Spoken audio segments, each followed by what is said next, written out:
Very good morning. आपण electrochemistry नावाचा topic पाहत होतो. इलेक्ट्रोकेमिस्ट्रीमध्ये आज आपल्याला पाहायचं आहे इलेक्ट्रोड पोटेन्शियल.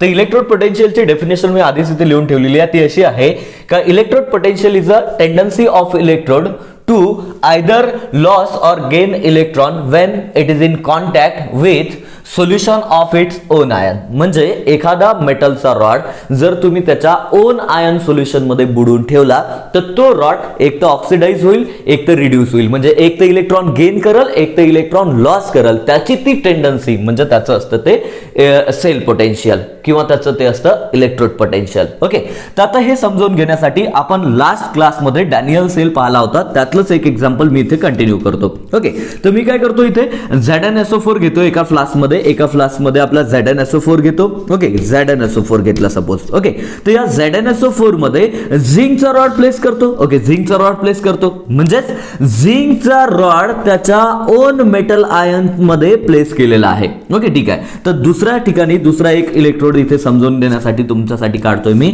त्यामध्ये मी CuSO4 घेतो. काय घेतलं तुमचं CuSO4 आणि या CuSO4 मध्ये प्लेस करून ठेवतो तुमचा कशाचा रॉड, तर कॉपरचा रॉड. ओके, तर कॉपरचा रॉड कॉपरच्या सोल्युशन मध्ये म्हणजे Cu डायपॉझिटिव्ह आयन्स इथे असतात तुमच्या. जेव्हा CuSO4 चं आयनायझेशन होतं तर काय तिथे फॉर्म होत असतं Cu डायपॉझिटिव्ह आणि SO4 डायनिगेटिव्ह. म्हणजे हा कॉपरचा रॉड Cu बुडून ठेवलेला आहे कॉपर डायपॉझिटिव्हच्या आयन मध्ये. इथे हा झिंकचा रॉड ZnSO4 मध्ये बुडून ठेवलेला आहे. म्हणजे जेव्हा ZnSO4 चं आयनायझेशन होतं तेव्हा Zn डायपॉझिटिव्ह आणि तुमचा काय SO4 डायनिगेटिव्ह फॉर्म झालेलं असतं. म्हणजे झिंकचा रॉड तुमच्या Zn डायपॉझिटिव्हच्या आयन मध्ये बुडवून ठेवलेला आहे. ओके, झिंकचा रॉड Zn डायपॉझिटिव्ह आयन मध्ये बुडवून ठेवलेला आहे. आता लक्षात घ्या, मी एक तिसरी डायग्राम इथे काढतो. त्याच्यामधून आपल्याला लक्षात येईल की मी इथे मेटलचा रॉड, ओके मेटलचा रॉड, ओके हा मेटलचा रॉड बुडवून ठेवणारा हो अशा इलेक्ट्रोलायटिक सोल्युशन मध्ये की जिथे याच मेटलचे काय असले पाहिजेत, तुमच्या आयन्स असले पाहिजेत. ओके, तर अशी कंडिशन, या कंडिशनला हा मेटलचा रॉड किंवा हा मेटलचा रॉड एक तर इलेक्ट्रॉन गेन करेल किंवा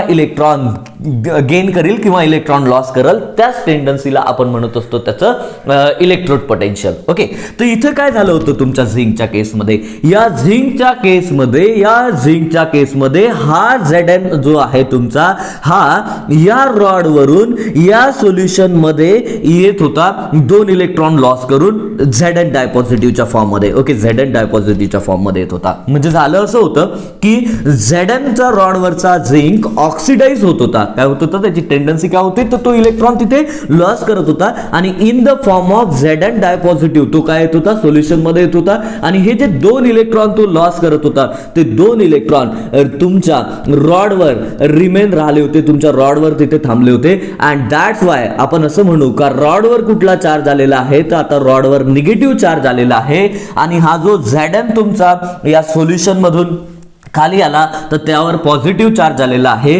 तर लक्षात घ्या, रॉडवर निगेटिव्ह चार्ज आलेला आहे आणि हे जे काय सोल्युशन आहे या सोल्युशनवर तुमचा पॉझिटिव्ह चार्ज आलेला आहे. म्हणजेच इथे पोटेन्शियल डिफरन्स जो आहे तो डेव्हलप झालेला आहे. इलेक्ट्रिक डबल लेअर जे आहे ती डेव्हलप झालेली आहे. रॉडवर निगेटिव्ह चार्ज आहे, सोल्युशन मध्ये जो आहे तो पॉझिटिव्ह चार्ज आलेला आहे. पोटेन्शियल डिफरन्स इथे डेव्हलप झालेला आहे. एक कंडिशन अशी येईल का Zn जो आहे तुमच्या रॉडवरून आयोनाइज होऊन सोल्युशन मध्ये येत आहे. ओके, एक इक्विलिब्रियम कंडिशन मेंटेन होईल आणि त्या कंडिशनला असं होईल का जेवढे Zn डायपॉझिटिव्हच्या फॉर्म मध्ये सोल्युशन मध्ये येतील इलेक्ट्रॉन लॉस करून, तेवढे Zn डायपॉझिटिव्ह इलेक्ट्रॉन गेन करून Zn मध्ये परत कन्वर्ट होतील. ओके, म्हणजे यासाठी पण इक्वेशन असं मला लिहिता येईल पहा. इथला मेटलचा रॉड जर हा तुमचा घेतला, हा जर आयोनाइज होऊन कशामध्ये येत असेल, तुमच्या मेटलच्या आयन मध्ये कन्वर्ट होत असेल आणि इतके इलेक्ट्रॉन लॉस करून तर हा परत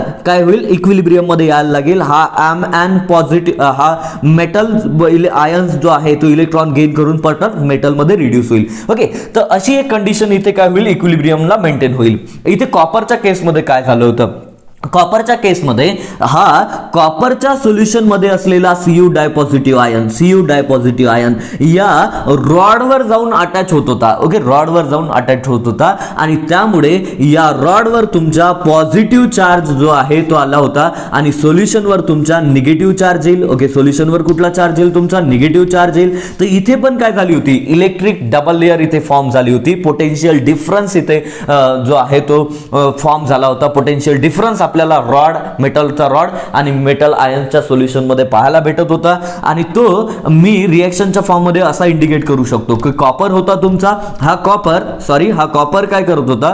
कॉपर डायपॉझिटिव्ह होतं तुमचं. हे कॉपर डायपॉझिटिव्ह आयन होतं. हे कॉपर डायपॉझिटिव्ह 2 इलेक्ट्रॉन गेन करून रिड्यूस होत होतं तुमचं, रिड्यूस होत होतं. ओके, इथे रिडक्शन होत होतं. ओके, इथे या केसमध्ये तुमचं ऑक्सिडेशन झालं होतं. तर पहा, लक्षात घ्या, इथे हा रॉड सोल्युशनला जाऊन स्टिक होत आहे आणि त्यामुळे कॉपरच्या रॉडची साईज जी आहे ती इन्क्रीज होईल आणि इथे हा झिंकच्या रॉडवरचा Zn सोल्युशन मध्ये येत होता म्हणून या झिंकच्या रॉडची साईज जी आहे ती डिक्रीज होत होती. ओके, आता इक्विलिब्रियम कंडिशन जेव्हा मेंटेन झाली होती तेव्हा Zn डायपॉझिटिव्ह मध्ये कन्वर्ट होतो. झाल्यानंतर तो परत रिव्हर्स येत होता, म्हणजे जेवढे Zn डायपॉझिटिव्ह मध्ये कन्वर्ट होत होते तेवढेच Zn डायपॉझिटिव्ह Zn मध्ये कन्वर्ट होत होते. इथे पण इक्विलिब्रियम कंडिशन मेंटेन होईल. इथे काय होईल? जेवढ्या Cu डायपॉझिटिव्हने 2 इलेक्ट्रॉन घेऊन Cu मध्ये कन्वर्ट झालेत, रिड्यूस झालेले आहेत, तेवढे Cu काय होतील? परत येतील ते Cu डायपॉझिटिव्ह मध्ये आणि 2 इलेक्ट्रॉन लॉस करतील. तर अशी एक कंडिशन इथे मेंटेन होईल. ओके, तर आता लक्षात घ्या, इक्विलिब्रियम कंडिशन मेंटेन झालेली आहे. अशा वेळेला आता मी तुम्हाला सांगतो का या Znच्या रॉडवरून ऑक्सिडेशन झालं होतं, कॉपरच्या रॉडवर आमचा रिडक्शन आम्हाला पाहायला भेटत होतं. तर कोणत्या रॉडचं ऑक्सिडेशन होईल, कोणता इलेक्ट्रॉन लॉस करेल किंवा कोणता इलेक्ट्रोड याच्यातला इलेक्ट्रॉन गेन करेल? तर इथे एक कंडिशन अशी असतं का ज्याही सोल्युशनचं सोल्युशन प्रेशर, ज्याही इलेक्ट्रोलाइटचं आपण असं म्हणू, हा जे सोल्युशन असतं ना यालाच आपण इलेक्ट्रोलाइट म्हणू शकतो, ज्याही इलेक्ट्रोलाइटचं सोल्युशन प्रेशर जास्त असतं ऑस्मॉटिक प्रेशर पेक्षा, मी इथे लिहितो सोल्युशन प्रेशर जर ऑस्मॉटिक प्रेशर पेक्षा जास्त असलं तर तिथे या मेटलच्या रॉडवरून मेटलचे आयन सोल्युशन मध्ये येत असतात. ओके, आणि जेव्हा एखाद्या सोल्युशन मध्ये सोल्युशन प्रेशर हे ऑस्मॉटिक प्रेशर पेक्षा कमी असतं तेव्हा या सोल्युशन मधले या इलेक्ट्रोलाइट मधले आयन त्या रॉडवर जाऊन अटॅच होत असतात. आता हे सोल्युशन प्रेशर काय आहे आणि ऑस्मॉटिक प्रेशर काय आहे हेही थोडंसं आपण लक्षात घेऊ. सोल्युशन प्रेशर म्हणजे काय असतं? तर सोल्युशन प्रेशर म्हणजे असं असतं का मेटलची टेंडन्सी त्याच्या सोल्युशन मध्ये येण्याची, त्याच्या आयनच्या फॉर्म मध्ये सोल्युशन मध्ये येण्याची जी टेंडन्सी आहे त्याला आपण म्हणू शकतो सोल्युशन प्रेशर. आणि इलेक्ट्रोलाइट मधले असलेल्या आयन्स जे तुमच्या रॉडवर जाऊन डिपॉझिट होतील त्याला आपण म्हणत असतो ऑस्मॉटिक प्रेशर. तर अशी 2 टाईपची टेंडन्सी असू शकते. तर पहा, लक्षात घ्या, यामध्ये हे जे 2 इलेक्ट्रोड्स आहेत, हे 2 इलेक्ट्रोड्स आपण जेव्हा आपण डॅनियल सेल पाहायला घेतला होता तेव्हा ते आपसात काय केले होते? कनेक्ट केले होते. ओके, मग आपसात कनेक्ट केले होते एक्सटर्नली वायर, इंटरनली आपण यांना काय केलं होतं? साल्ट ब्रिजनी काय केलं होतं? कनेक्ट केलं होतं. सर्किट कंप्लीट झालं होतं. तसं आपण कुठल्याही एका सेलचं, कुठल्याही एका हाफ सेलचं म्हणजे कुठल्याही एका इलेक्ट्रोडचं इलेक्ट्रोड पोटेन्शियल चेक करू शकत नाही. ओके, तर 2 हाफ सेल आपल्याला लागतील, म्हणजे आपल्याला जेव्हा कंप्लीट सेल आपला फॉर्म होईल तेव्हा त्या कंप्लीट सेलचं इलेक्ट्रोड पोटेन्शियल जे आहे ते चेक करू शकतो. आता इलेक्ट्रोड पोटेन्शियल आपण कसं चेक करू शकत असतो? इलेक्ट्रोड पोटेन्शियल आपण कसं कॅल्क्युलेट करतो? तर ई सेल मी इथे लिहितो, सेल पोटेन्शियल म्हणजेच मी इथे लिहितो E cell is equals to असतं तुमचा EOP म्हणजेच ऑक्सिडेशन पोटेन्शियल प्लस ERP म्हणजेच काय तुमचं रिडक्शन पोटेन्शियल. पहा, एखाद्या सेलचं सेल पोटेन्शियल जर तुम्हाला काढायचं झालं तर सेल पोटेन्शियल बरोबर काय असतं? Oxidation potential plus reduction potential असतं. ओके, आता हे ऑक्सिडेशन पोटेन्शियल कुठं असतं? तर ऑक्सिडेशन पोटेन्शियल ऑफ एनोड म्हणू आपण, आणि हे रिडक्शन पोटेन्शियल कोण असतं? तर रिडक्शन पोटेन्शियल ऑफ कॅथोड आहे. ओके, आता EOP ऑफ एनोड जर मी पाहायला घेतलं, EOP ऑफ एनोड जर पाहायला घेतलं तर EOP ऑफ एनोड बरोबर काय राहील तुमचा? मायनस ERP ऑफ एनोड राहील, ERP ऑफ एनोड राहील. ओके, पहा लक्षात घ्या, जेवढं ऑक्सिडेशन पोटेन्शियल ऑफ एनोड राहील तेवढंच काय राहणार आहे तुमचा रिडक्शन पोटेन्शियल, त्याचा मायनस राहणार आहे रिडक्शन पोटेन्शियल ऑफ एनोड तुमचा राहणार आहे. ओके, आता या EOP ची व्हॅल्यू मायनस ERP जर मी या इक्वेशन मध्ये पुट केली, या इक्वेशन मध्ये पुट केली तर हेच इक्वेशन मला असं लिहिता येईल का? पहा,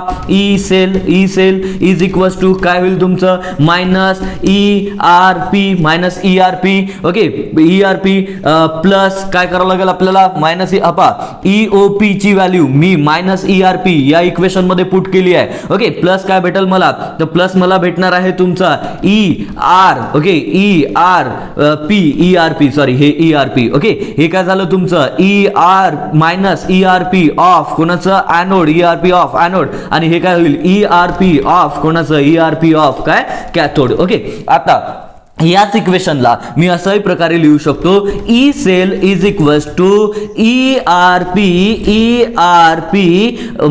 मायनस ही पहा ERP जी आहे ही कोणाची आहे? ती ERP ऑफ कॅथोड आहे, ERP ऑफ कॅथोड आहे, मायनस ही टर्म इथे लिहिली मी मायनस ERP ऑफ कोणाचं तुमचा? तर ERP ऑफ कोणाचं? तर एनोडचं राहील. ओके, तर असे हे इक्वेशन जे आहे हे असं हे जे इक्वेशन आहे तुमचं हे तुमच्या NCERT मध्ये दिलेलं आहे आणि याच इक्वेशनला वापरून आपल्याला पुढचे काही प्रॉब्लेम जे आहेत ते सॉल्व्ह करायचे आहेत. ओके, पण प्रॉब्लेम सॉल्व्ह करायच्या पहिले आपण लक्षात घ्या का इलेक्ट्रोड पोटेन्शियल आपण पाहत होतो. ओके, इलेक्ट्रोड पोटेन्शियल म्हणजे एखाद्या इलेक्ट्रोडची इलेक्ट्रॉन देण्याची किंवा इलेक्ट्रॉन गेन करण्याची, इलेक्ट्रॉन देण्याची किंवा इलेक्ट्रॉन घेण्याची जी टेंडन्सी असते जेव्हा तो त्याच्या सोल्युशन मध्ये आपण प्लेस करतो, त्या टेंडन्सीला आपण काय म्हटलं होतं? तुमचं इलेक्ट्रोड पोटेन्शियल म्हटलं होतं. ओके, आणि दोन एनोड आणि कॅथोडचं ऑक्सिडेशन पोटेन्शियल आणि रिडक्शन पोटेन्शियल हे जर कंबाईन केलं तर आपल्याला इथे सेल पोटेन्शियल जे आहे ते भेटलं होतं. ओके, पण आता आपल्याला स्टँडर्ड इलेक्ट्रोड पोटेन्शियल पण आपल्याला दिलेलं असतं. आता स्टँडर्ड इलेक्ट्रोड पोटेन्शियल पण आपल्याला पाहायचं असतं आणि स्टँडर्ड इलेक्ट्रोड पोटेन्शियलला आपण E0 सेलनी मेन्शन करत असतो. E0 सेलनी आपण त्याला मेन्शन करू शकतो स्टँडर्ड इलेक्ट्रोड पोटेन्शियल. ओके, किंवा स्टँडर्ड रिडक्शन पोटेन्शियल आपल्याला पाहायचं असतं. तर पहा, स्टँडर्ड इलेक्ट्रोड पोटेन्शियल किंवा स्टँडर्ड सेल पोटेन्शियल म्हणजे काय असतं?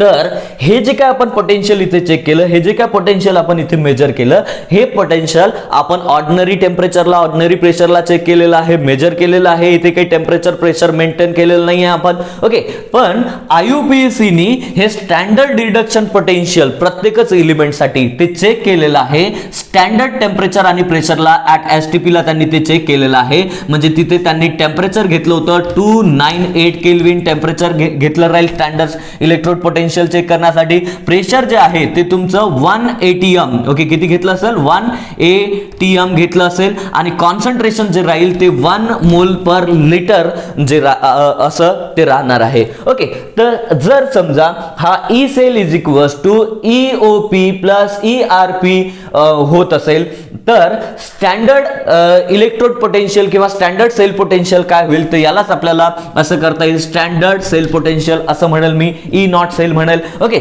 आता हे जर EOP म्हणजे काय घेतलं होतं आपण? ऑक्सिडेशन पोटेन्शियल ऑफ एनोड घेतलं होतं. हे जर स्टँडर्ड कंडिशनला घेतलं तर काय होईल? हे E0 OP म्हणजे काय? Standard electrode potential of anode असं होईल. आणि यालाच काय करू आपण? E0 RP म्हणजेच काय?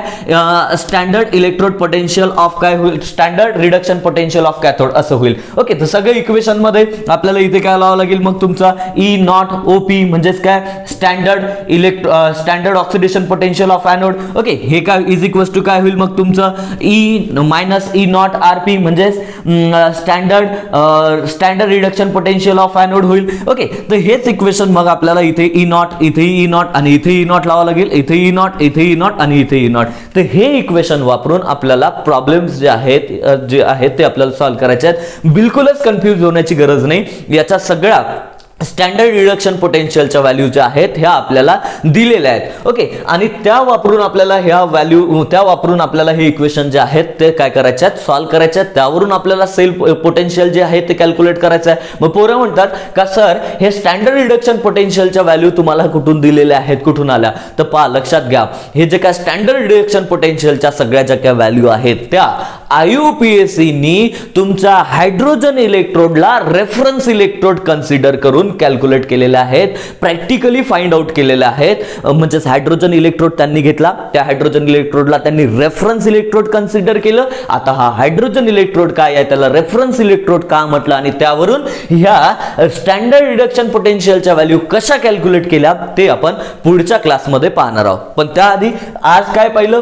परत एकदा थोडंसं सांगतो. मी इलेक्ट्रोड पोटेन्शियल तुम्हाला समजून देण्याचा प्रयत्न केला. इलेक्ट्रोड पोटेन्शियल म्हणजे एखाद्या इलेक्ट्रोडची टेंडन्सी की तो एक तर ऑक्सिडाइज होईल किंवा रिड्यूस होईल जेव्हा तो त्याच्या ओन आयन सोल्युशन मध्ये प्लेस केला असेल. तर हे इलेक्ट्रोड पोटेन्शियल दोन प्रकारचं असू शकतं. एक तर ते ऑक्सिडेशन पोटेन्शियल असू शकतं किंवा ते रिडक्शन पोटेन्शियल असू शकतं. एका सेलचं, एका हाफ सेलचं म्हणजेच एका एनोडचं किंवा एका कॅथोडचं आपण सेल पोटेन्शियल कॅल्क्युलेट करू शकत नाही, इलेक्ट्रोड पोटेन्शियल कॅल्क्युलेट करत नाही तर करू शकत नाही. तर त्यासाठी आपण सेल पोटेन्शियल जे आहे ते कॅल्क्युलेट करू शकत असतो. म्हणजे दोघांचं पोटेन्शियल आपण कॅल्क्युलेट करू शकतो. म्हणून हे दोन सेल आपण आपसात, दोन हाफ सेल आपण आपसात जोडले एनोड आणि कॅथोडला, तर त्यासाठीचं सेल पोटेन्शियल आपण या फॉर्म्युलावरून कॅल्क्युलेट करत असतो. सेल पोटेन्शियल बरोबर काय असतं तुमचं, oxidation potential of anode plus reduction potential of cathode असतं. ओके, यावरून आपण हे इक्वेशन डिराइव्ह केलं आणि हे आपल्याला यूज करायचं आहे. तर पुढच्या क्लासमध्ये रेफरन्स इलेक्ट्रोड, हायड्रोजन इलेक्ट्रोड आपल्याला कंटिन्यू करायचं आहे आणि हे रिडक्शन पोटेन्शियल कसे कॅल्क्युलेट केले गेलेले आहेत प्रॅक्टिकली आणि त्यांना कशा प्रकारे आपण अप्लाय करू शकतो आपल्या पुढच्या सेलमध्ये ते आपण कंटिन्यू करू. आजच्या दिवसाला बाय.